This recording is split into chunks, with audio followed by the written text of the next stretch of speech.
Alors, bonsoir tout le monde. Bienvenue à la séance du Conseil municipal sur le budget 2019. Donc, à l'ordre du jour, nous avons adoption de l'ordre du jour. Au point 2, adoption du budget 2019. Au point 3, adoption du programme triennal d'immobilisation. Au point 4, publication du budget 2019 et du programme triennal d'immobilisation. Et au point 5, période de questions. Merci, M. Sainte-Croix. Alors, au point 2, adoption du budget 2019. Nous allons en faire une lecture sommaire. Excusez-moi, mes papiers sont ainsi. Alors, en gros, pour les revenus, au niveau des taxes foncières générales, cette année, pour une raison d'équilibre budgétaire et de réduction des revenus, entre autres au niveau de la péréquation, il y aura une augmentation du taux de taxation de 2,4 %. Donc, si je prends au niveau des taxes foncières générales, résidentielles et autres, on a un montant de 2 532 300 $. Au niveau des immeubles non résidentiels, 742 100 $. Immeubles de 6 logements ou plus, 49 800. Immeubles industriels, 42 400. Terrains vagues desservis, 18 600 pour un total de taxes foncières générales de 3 385 200 $. Pardon. Les taxes de secteur, donc l'aqueduc, pour 85 000 $, pour un total de taxes sur la valeur foncière de 3 470 200 $. Taxes sur une autre base, la tarification pour les services municipaux. Pour l'eau, 220 $ l'unité, donc 205 200 $. Matières résiduelles résidentielles, 250 $ l'unité, pour un montant de 484 500 $, donc il y a une augmentation de 20 $ l'unité. Matières résiduelles non résidentielles, 270 $ pour un total de 112 100 $. Traitement des eaux usées, 280 $ l'unité pour un total de 189 400 $. Traitement des eaux pour Cap d'Espoir, 14 400 $ pour un total de 1 5 600 $. Et pour le total des taxes, 4 475 800 $. Maintenant, pour les tenants-lieux de taxes, ce sont les immeubles gouvernementaux. Donc, ce ne sont pas des taxes, ce sont des tenants-lieux, mais qui est un équivalent. Donc, la redevance pour le gouvernement du Québec, la taxe sur la valeur foncière, 336 000, compensation pour services municipaux, 43 400 $, compensation pour les terres publiques, 25 750 $, immeubles des réseaux, donc les cégeps et universités, 10 000 $, écoles primaires et secondaires, 40 000 $ pour un total de 450 150 $. Pardon. Le gouvernement du Canada, maintenant, taxe sur la valeur foncière, 12 700 $, compensation pour services municipaux, 2 660 pour un total de 15 360 $. Donc, le total des paiements tenant lieu de taxes, 470 510 $.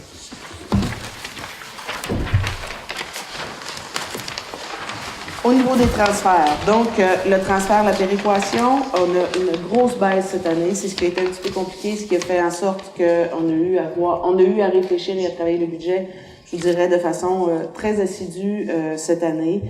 Nous avons une baisse de la péréquation de 196 000 $. Donc, c'est un montant qui est assez important dans notre budget. C'est ce qui fait en sorte que nous devons, là, au niveau, entre autres, des taxes résidentielles, une augmentation de 2,4, qui est l'équivalent quand même, là, je vous dirais, de l'inflation là, pour l'année 2018. Donc, au niveau de la péréquation, 255 990. Ensuite, transfert entente partage des frais pour le transport et le réseau routier, une redevance de 299 700 $. Subvention eau potable, les intérêts 58 300 $. Redevance sur élimination, 30 000 $.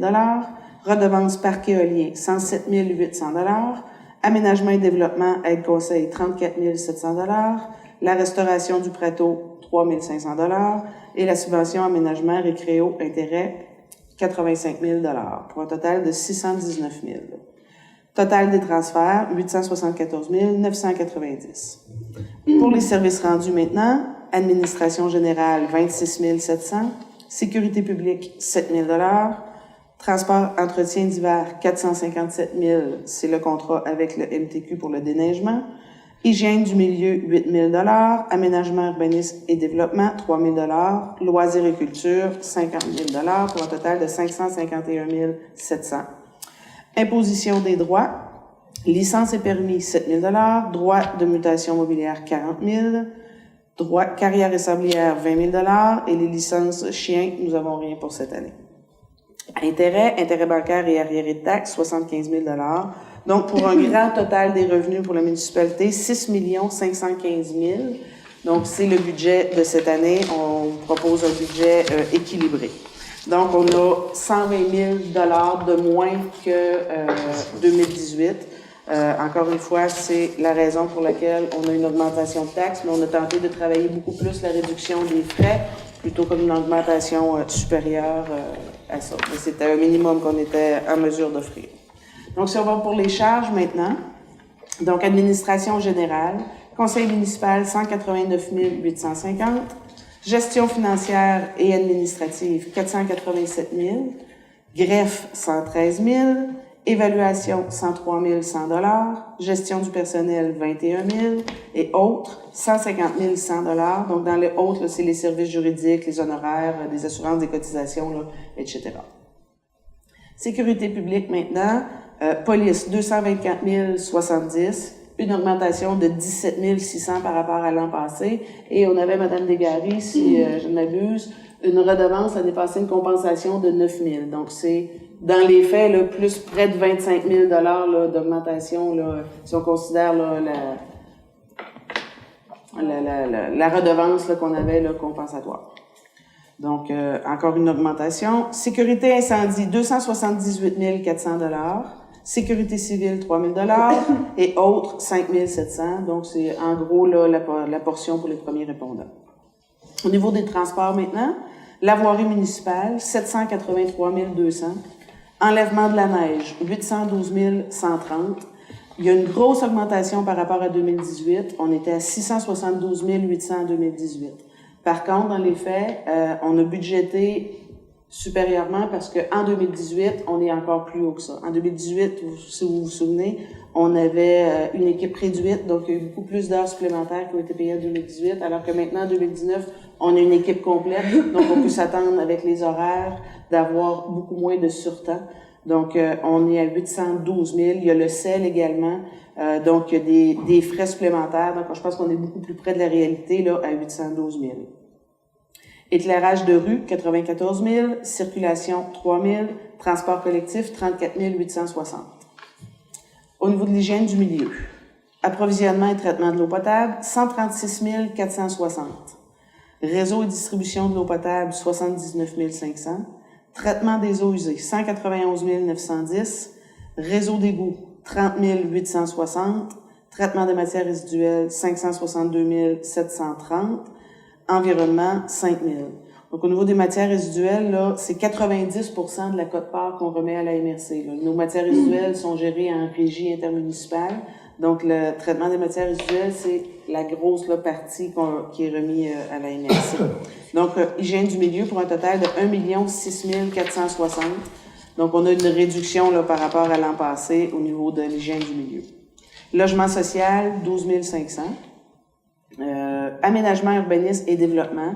Aménagement, urbanisme et zonage, 230 540 Industrie et commerce, 26 960 Tourisme, 314 550 Équipement récréo-touristique, 348 160 Au fait, c'est en partie une réaffectation des postes. Là. Donc, au niveau des budgets pour l'aide au niveau du récréo-touristique, c'est les mêmes montants qui étaient attribués en 2018, mais qui ont été réaffectés là, dans les bons postes.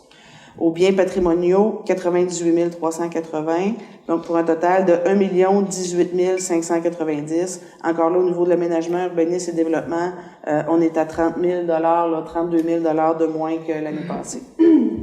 Loisirs et culture maintenant, centre communautaire, 37 000, centre communautaire, donc 78 770 Autres activités récréatives, 79 500. Bibliothèque, 22 500. Et autres activités culturelles, 77 500. Pardon. Encore une fois, c'est une réaffectation de poste. Madame Desgaris, c'est bien ça. Donc, les apports financiers qui étaient accordés à certains organismes étaient dans d'autres postes budgétaires, donc on les a réaffectés là, au bon poste budgétaire, c'est les mêmes montants. Donc, c'est la raison pour laquelle on passe à 258 270. Donc, j'en étais à l'explication pour les centres communautaires, le montant de 78 770. Ce que je disais, c'est que dans la dernière année, le conseil municipal a tenté de trouver une façon de financer nos centres communautaires de façon équitable. C'est-à-dire que c'est difficile de comparer par rapport à la grandeur, par rapport à ce qui est fait à l'intérieur, par rapport à l'activité, au dynamisme de chacun de ces centres-là, et de tenter d'avoir un financement qui serait équitable. Donc, ce que nous avons trouvé cette année pour le faire de façon le plus équitable possible, c'est de payer les comptes d'électricité d'Hydro-Québec. Donc, avec un centre qui est plus grand, évidemment, les comptes sont plus élevés, donc avec beaucoup plus d'impact sur les activités de la place. C'est la façon qu'on a tenté de faire. Donc, il y a des centres qui ont... On a toujours donné 5 000 $ à chacun des centres. Puis après ça, il y avait un peu d'aide qui était donnée soit au comité, un petit peu d'aide aléatoirement.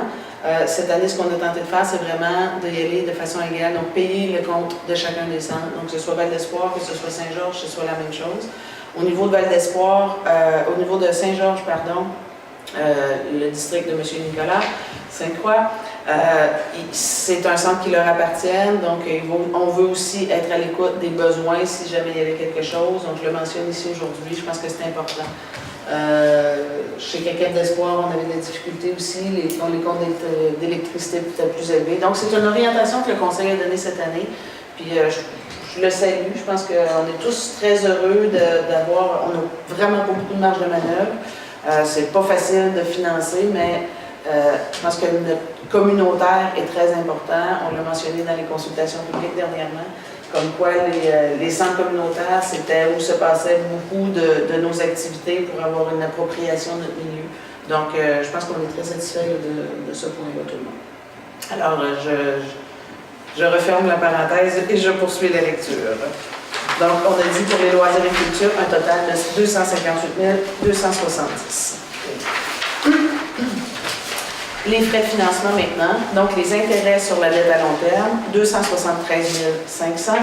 Les frais d'émission, 13 100 $. Intérêts, emprunt temporaire et frais bancaires, 23 000 pour un montant total de 309 600. Donc, pour un total des charges de 5 907 830.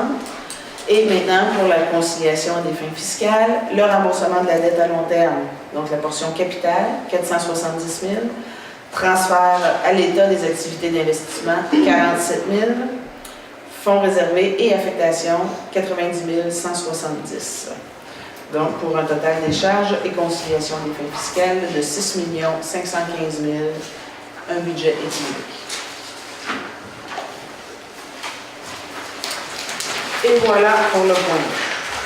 Est-ce que nous avons un proposeur? Je propose. Oh. Oui, si. Alors, au point 3, adoption du programme triennal d'immobilisation. Donc, l'investissement prévu pour les 3 prochaines années, évidemment, c'est une planification qu'on se doit d'avoir et une réflexion qu'on se doit d'avoir pour les années à venir. Donc, évidemment, ce qui est budgété pour l'année 2010, ce qui est prévu pour l'année 2019 est en grande partie est budgété au niveau des emprunts, des intérêts du capital. C'est pas automatique que tout ce qui est inscrit dans ce plan triennal-là va être nécessairement réalisé dans les prochaines années, mais ça se veut une projection. Donc, évidemment, à chaque fois qu'il y aura quelque chose qui se représentera, on va devoir passer au conseil avec résolution et réflexion. Donc, au niveau administration, informatique, 5 000 $, pour un total d'administration de 5 000 $. Pour 2019, non, je vais par année, OK. Sécurité incendie, est-ce que je vais par année ou est-ce que je vais, Madame Vibert, normalement, est-ce qu'on y va par poste et triennal ou j'y vais en colonne? C'est qu'est-ce qui est l'habitude de faire? On va y aller à l'horizontale, hein? Excusez-moi, mais la question se pose, je ne fais pas ça tous les semaines. Alors, OK, au niveau administration, donc je reviens. Au niveau point informatique, 5 000 en 2019, rien en 2020, 5 000 en 2021, donc un total de 10 000 sur les 3 prochaines années. Sécurité incendie. Autopompe citerne, caserne 61, c'est 172 000 c'est le fameux camion de pompier qui a brûlé la caserne de Barachois. Donc 172 000 c'est le total qui reste à financer après le financement des assurances, le remboursement des assurances. Donc rien 2020-2021 non plus. Autopompe caserne 62, 422 000 en 2019. Véhicules d'urgence. 2019, 70 000 pour le véhicule de Barachois et 130 000 au fait pour les 2 autres véhicules qui étaient déjà au plan triennal précédent pour un total de 200 000. Caserne 61, donc 200 000 c'est ce qui devrait être à débourser là, après le remboursement des assurances pour la reconstruction. Mise à niveau des appareils respiratoires, donc 10 000 par année pour les 3 prochaines années pour un total de 30 000 Au niveau des travaux publics, une pelle mécanique en 2019 pour un total de 150 000 une rétrocaveuse, valeur de 45 000 total 45 000 et une chenillette pour 40 000 chenillette éventuellement là, pour nos trottoirs et l'aménagement du village là, un petit peu plus adéquatement pour les super activités qui prennent naissance là, à l'hiver à Percé. Hygiène du milieu, donc aqueduc, remplacement des conduites, 500 000 c'est le remplacement des conduites, entre autres, à l'Anse-à-Beaufils. C'est bien ça, M. Pitt? Oui.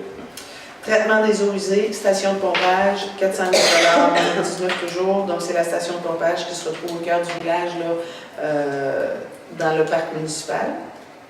Champ collectif d'épuration Val d'Espoir, 150 000 en 2019. En espérant que ça se réalise enfin. Je pense que ça fait déjà plusieurs années qu'on est sur le dossier. On y travaille. Matière résiduelle, c'est la fermeture du lieu d'enfouissement, donc 50 000 On a déjà débuté le travail là, en 2018. Ça avait été budgété au triennal là, 2018. C'est débuté, donc il y a une partie là, qui a été faite, donc un 50 000 donc pour un total de 1 100 000 en 2019 et rien 2020-2021.